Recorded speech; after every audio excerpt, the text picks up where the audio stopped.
Hola, buenas noches. Espero estén todos muy bien. Dios los bendiga.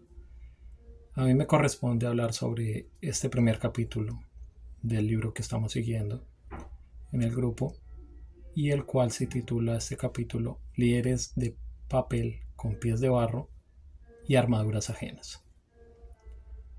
El autor comienza hablando sobre un ejemplo en cuanto él referenciaba visitando los palacios que hay en Londres y en España de estos reyes antiguos, donde se pueden ver muchas armaduras y diferentes tipos de diferentes épocas. Y él hacía alusión bíblicamente a la historia de David cuando el rey Saúl quería prestarle su armadura para poder ir a la batalla contra Goliat. Y la respuesta de David fue que esa armadura era ajena a él, que realmente no le correspondía y no le iba a servir para la batalla que él iba a librar. Por lo cual David sabía cuál era la armadura que él debía revestirse. Y era una armadura única que le proveía Dios para ese tiempo, para esa ocasión y para esa oportunidad. Ahora la cuestión es que el autor nos enfatiza 4 puntos que tienen que ver realmente con lo que quiere decir en este enunciado. El primero es que Dios ha creado ministerios únicos. ¿Esto qué quiere decir? Que nosotros, cada uno como un ministerio, hemos sido creados de forma única y original. No hay nadie que se iguale a nosotros, ni hay molde que se compare porque cada vez Dios crea a cada persona de forma única. Esto mismo aplica para lo que podemos cada uno realizar. Nosotros como líderes no podemos pretender ser igual a otro líder. ¿Esto qué quiere decir? No podemos querer copiar lo que hacen los otros líderes. No queremos y no debemos buscar replicar métodos que no son propios nuestros, porque Dios es el que realmente nos está dando la pauta y nos está dando la forma de hacer las cosas a cada uno de nosotros por medio de su Espíritu Santo. Por lo cual esta es una forma de obrar única para cada uno realmente y no puede ser copiada ni reemplazada por ningún otro. Cada vez que el autor nos da un ejemplo sobre esto, nos hace dar cuenta más de cómo Dios actúa de forma única en cada uno de nosotros y cómo nos da herramientas únicas a cada uno de nosotros igualmente para poder realmente hacer su obra de la forma original como la quiere hacer en nosotros. Y eso lleva al segundo punto, que Dios desarrolla operaciones únicas. Él no tiene una forma única de actuar Él tiene una forma única de actuar, disculpen, en cada situación que se presenta. Él ha obrado y ha hecho milagros a lo largo de la historia y justamente en la historia que se enuncia en la Biblia de sucesos que han sido hechos de forma única e irrepetible y no hay forma de replicarlo uno igual al otro o relacionarlo de una forma de que Dios haya obrado de una misma forma cada vez. ¿Y esto qué quiere decir? Que Dios para cada situación tiene una forma única de operar. Asimismo debemos entender nosotros como líderes que hoy en día las formas en las que Dios opera son únicas, no se pueden encasillar, como justamente hablaba la introducción de este libro.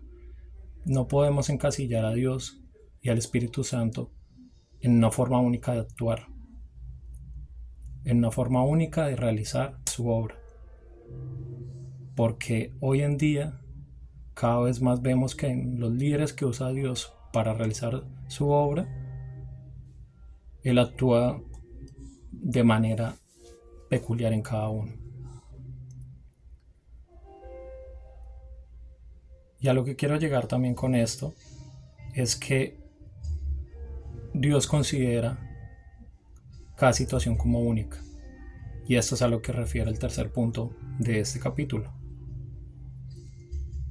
en donde Dios nos está diciendo, donde el autor nos está diciendo que realmente cada suceso que nos acontece es único en su forma de ser, en su forma de hacerse y en su forma de desarrollarse.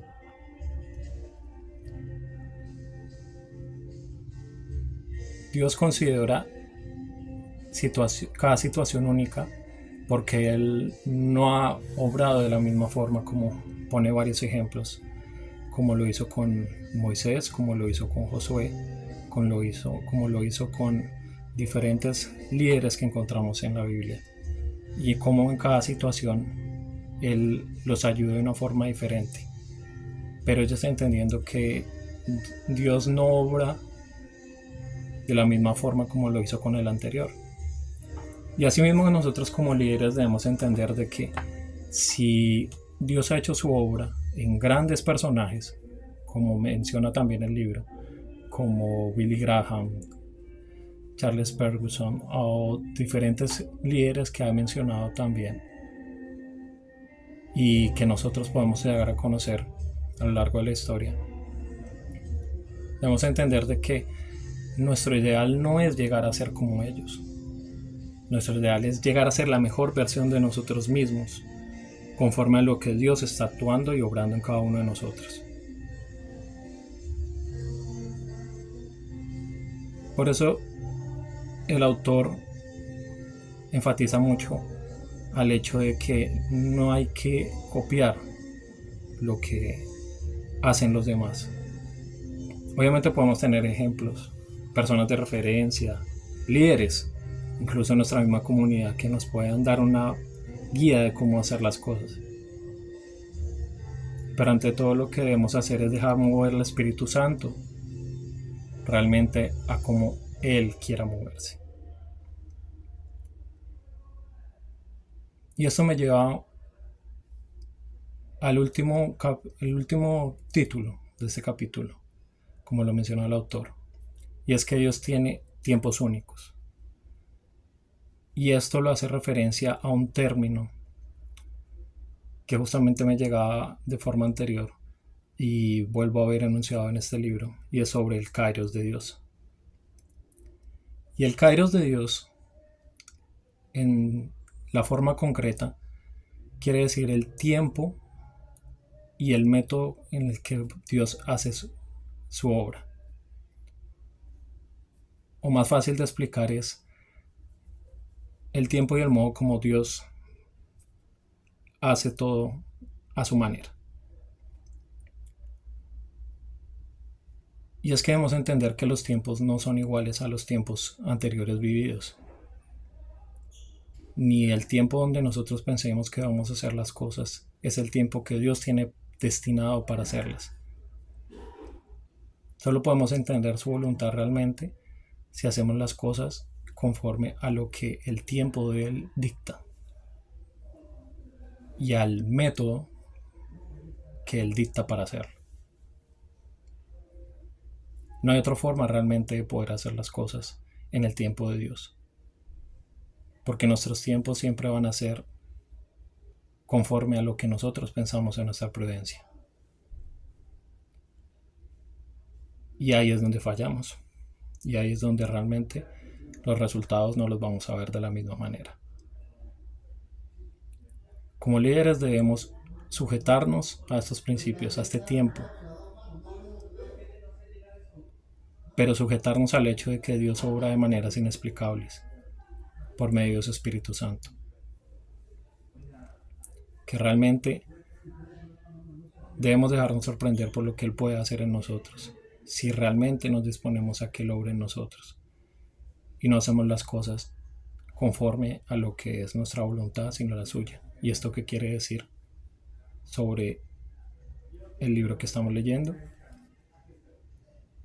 Que realmente no debemos adherirnos a lo que nosotros pensamos o a lo que la sociedad o el mundo nos hace pensar sobre cómo debemos actuar, sino a lo que Dios dispone en su camino y dispone realmente a que lo hagamos conforme a lo que Él pone para nosotros. y en la forma como la pone. Muchas gracias.